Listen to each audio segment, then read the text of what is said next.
This scene is not from a horror movie.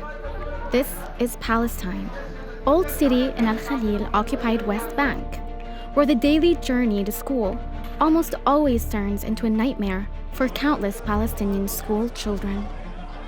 Under the oppression of Israeli occupation, what are supposed to be a peaceful, exciting, and fun routine commutes are fraught with fear, uncertainty, and danger, making the Palestinian students' pursuit of education a traumatizing experience.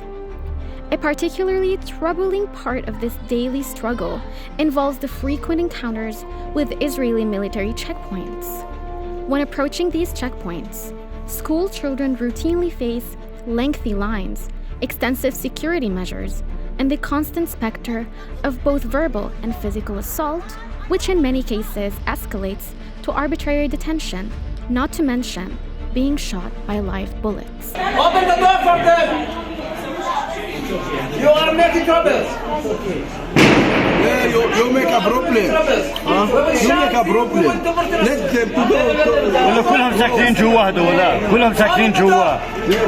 They live there. It's not okay! Open the door! Open the door for the kids! ممنوع.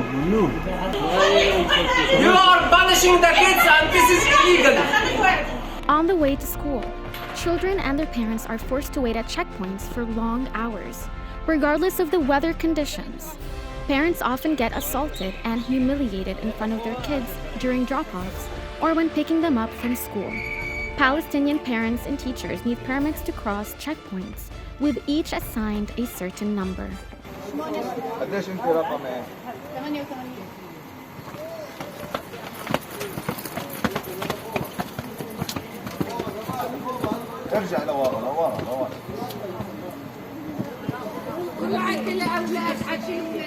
On the way to school, Palestinian children always face the risk of getting shot, so they are either killed or maimed. My name is Badi Adwik. I'm a human rights defender activist. I'm a founder of the Association of Human Rights Defenders. The Palestinian children, when they go through this military checkpoints, the Israeli soldiers, they have to check their airbags, their bodies, insulting them, hold them for many hours, and sometimes they are detained them and arrested them.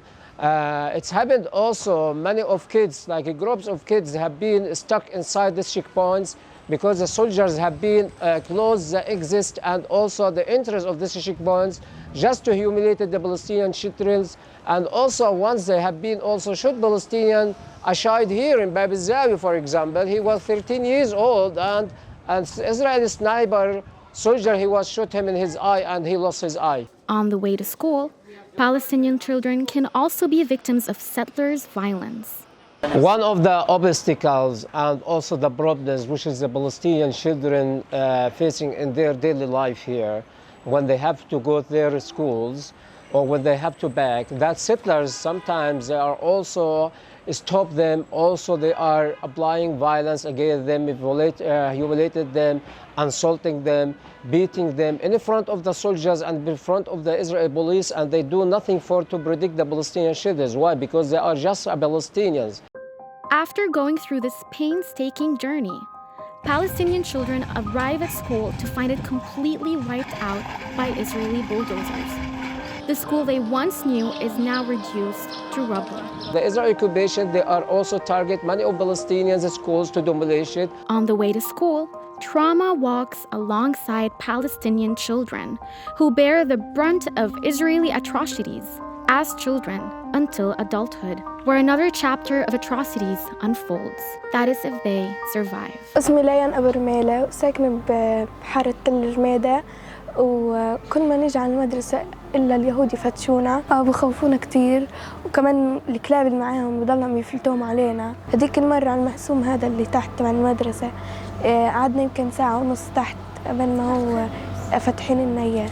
لقيت الشمس هديك المرة أنا دخت من الشمس عشان بضلهم واقفيننا. Against all odds, Palestinian children wake up every morning and go to school, depicting yet another act of resistance. حميد الشربوطي، أنا صف تامن. تعليم سلاح الحياة والعلم سلاح الحياة. هم بدهمش إيانا ندرس، بدهم إيانا نضل جاهلين. أضل أتعلم وأدرس ما رخيش المدرسة.